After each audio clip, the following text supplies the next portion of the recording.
Hay un asunto más en el gato de esta noche que no me gustaría pasar por alto, y es todo lo que está ocurriendo en el mundo y sobre todo en Oriente Medio, desde que el presidente Donald Trump anunciase la semana pasada que iba a cambiar la capital de Estados Unidos en Israel, la iba a mover de Tel Aviv hasta Jerusalén.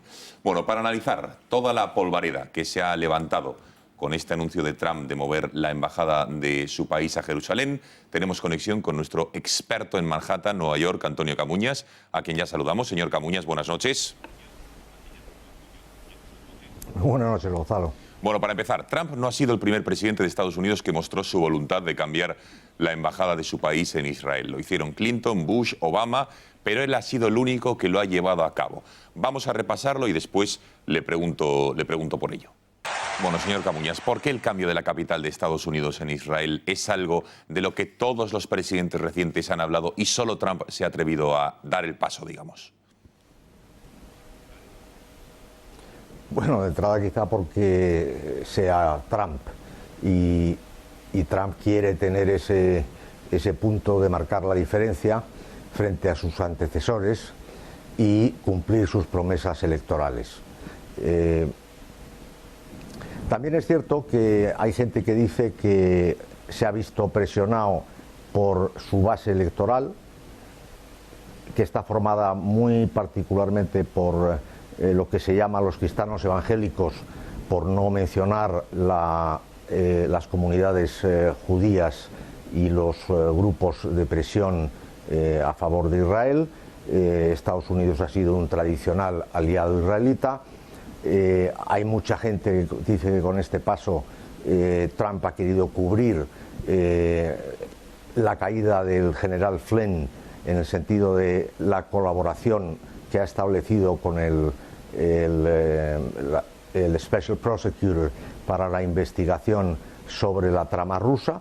Es decir, hay distintas versiones, pero lo cierto es que Trump efectivamente ha sido el único presidente en 22 años que, a pesar del reconocimiento específico en el año 95 por parte del Congreso, es decir, de la Cámara de Representantes y del Senado, de que Israel tenía como capital Jerusalén, se ha atrevido a llevar a cabo esa medida, aunque en buena parte hay que decir que se trata también de una medida simbólica. Quedan 2 minutos para medianoche. Seguimos con esta interesante entrevista con Antonio Camuñas, nuestro experto en política estadounidense, nuestro experto en Manhattan, Nueva York. Bueno, Antonio, vamos a ver, esta medida de Trump, ¿qué te parece? Porque entiendo que no es algo que haya improvisado, que sabía de las consecuencias, de las previsibles reacciones que se iban a producir y que el gabinete tendrá poderosas razones para haber llevado a cabo un cambio tan polémico, de tanto calado y tan significativo, ¿no?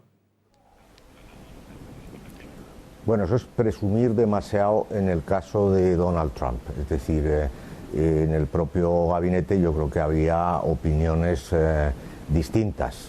Yo creo que Tillerson tenía una posición más moderada. Esto es puro Trump. Es decir, él lo ha debido tomar como algo importante para su agenda política. Ya digo, no sé, unos dicen que es en clave claramente doméstica. No deja de ser sorprendente, por una parte, porque es justo el momento en el que está sacando adelante su reforma fiscal, que sería la gran victoria legislativa presidencial en este primer año de mandato, conseguir pasar la reforma fiscal antes de Navidades, en un momento económico extraordinario, con la bolsa batiendo máximos y con el empleo en sus cotas más bajas en muchísimas décadas. Entonces, que precisamente elija este momento ahora, pues es sorprendente.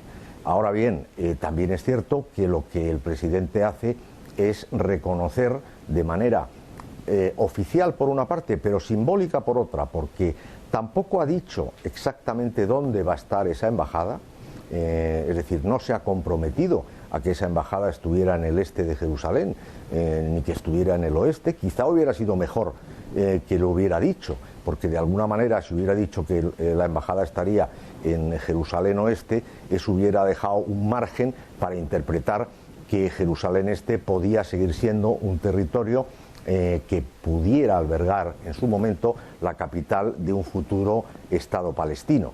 lo ha dejado en el aire, lo cual implica que por una parte el proceso de paz, ese proceso languideciente, de alguna manera moribundo, porque llevamos ya décadas y décadas sin lograr avanzar en ningún tipo de solución acordada entre las dos partes, pues siga estando ahí presente, aunque quizá sea darle una vuelta de tuerca, una especie de mover la coctelera para ver si de una manera que es reconociendo lo que por una parte es una realidad, que es que Jerusalén es la capital histórica y milenaria de Israel, implique que se pueda llegar a algún tipo de acuerdo, aunque hay otros que dicen que esto ha matado la opción de los dos estados, y hay líderes ya palestinos que hablan de un solo estado, pero con iguales derechos para los palestinos, lo cual plantearía otras complicaciones. Entonces, digamos que es una declaración de enorme fuerza política y, por otro lado, más que nada simbólica. Por una parte, logísticamente, el traslado de esa embajada tardará todavía muchos años en poderse llevar a cabo, por razones logísticas y de seguridad, etcétera, y por otro lado, no se ha llegado a una concreción de dónde va a estar esa capital. Bien. Ahora bien, Antonio, el reconocimiento de que Israel... Sí, no, Antonio, lo decía porque estás hablando de algunas de las reacciones, entonces, pero ¿por qué cree usted que la gran mayoría, digamos, de la prensa, de los medios de comunicación, de los políticos, tanto en nuestro país como en el resto de Europa, incluso el Papa se ha pronunciado al respecto, claman, digamos, contra esta decisión y asegura que está generando, que va a generar una enorme inestabilidad y tensión? Vamos a ver algunos de los titulares de la prensa de hoy, por ejemplo, algunos titulares de la prensa de nuestro país, como por ejemplo el periódico El País. Trump, estos días, no de hoy, Trump siembra la discordia al reconocer Jerusalén como capital de Israel. Decía el periódico El Mundo, Donald Trump desata la ira en Oriente Próximo al reconocer Jerusalén como capital de Israel. El diario.es de Cortizo decía: Trump concede a la derecha israelí el triunfo sobre Jerusalén que esperaba desde el año 1980. El periódico: Trump dinamita Oriente Próximo al reconocer Jerusalén como capital de Israel. Y por último, la BBC en español dice: Estados Unidos, la influencia del lobby pro-Israel y el evangélico, lo que decías, Antonio, en la decisión de Trump de reconocer la capitalidad de Jerusalén. La lectura, ¿por qué crees, Antonio, que hace la mayoría de la prensa, digamos, de nuestro país, ya sea progresista o de izquierdas, de esta decisión de Trump? Bueno, vamos a ver. Primero, separar la declaración del Papa, que ha sido una declaración obviamente de llamada a la prudencia, a la sabiduría y a confiar que no se añadan nuevos elementos a un conflicto ya de por sí complejo, y es perfectamente razonable que el Santo Padre lo haya hecho así. No ha habido o no ha clamado contra esta decisión, ni en sus palabras originales ni en el posterior comunicado que ha hecho el Vaticano. Y en cuanto al resto, pues se pueden entender razones muy claras en el caso sobre todo de Europa. Europa está muy cerca de Oriente Próximo y Europa teme las consecuencias que una posible inestabilidad de este tipo pueda traer a territorio europeo, ya sea en el caso francés particularmente o el alemán por el alto volumen de musulmanes que viven en sus calles, como en otros países, en el caso del nuestro, en el que también hemos sufrido atentados terroristas de forma reciente.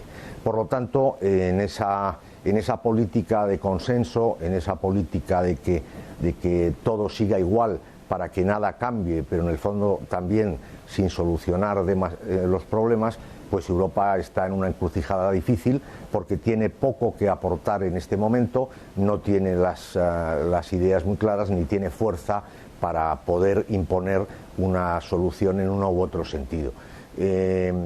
Yo creo que en definitiva nuestra posición como europeos occidentales es de debilidad, mientras que en este caso los que favorecen el reconocimiento de Jerusalén como capital de Israel lo que intentan es dejar claro que Israel es la única democracia en Oriente Medio, la única democracia real el único país que puede ser un aliado occidental claramente posicionado en contra de la amenaza que representa el terrorismo islámico, y por lo tanto pues ese reconocimiento como tal de los hechos en Europa cuesta mucho.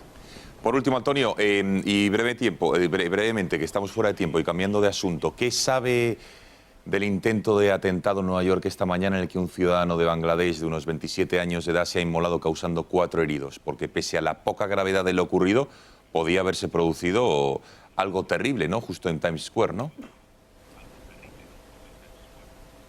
Bueno, sí, claro. Vamos a ver, está claro que las redes sociales están jugando un papel importantísimo a la hora de no solo de reclutar, sino de concienciar y de enseñar a mucha gente que por distintos motivos pueden radicalizarse en un momento dado en base a cualquier circunstancia laboral, de frustración personal, etcétera, y que eventualmente incidentes de este tipo, que parece un incidente menor en el sentido de que el artefacto que portaba este individuo era un aparato explosivo algo rudimentario, pues se puede repetir. Es decir, este tipo de acciones individualizadas en puntos de confluencia masiva, como puede ser el intercambiador de transportes, en este caso de autobuses, en Nueva York, que es una de las zonas más transitadas a diario por la mañana y por la noche, pues son incidentes que son imposibles de prever, y tenemos que estar todos muy conscientes de que, por un lado, la victoria sobre el ISIS, es decir, la derrota del ISIS formal, e incidentes de este tipo se pueden ver correlacionados en cualquier parte del mundo occidental, y sin descartar, por supuesto, Europa. Antonio Camuñas, que muchísimas gracias por haber atendido a las cámaras del Catálogo esta noche importante sobre esta decisión, que creo que era importante dar un poco de luz ante todo lo que está diciendo. Gracias y buenas noches. Muy buenas noches. Gracias, Gonzalo.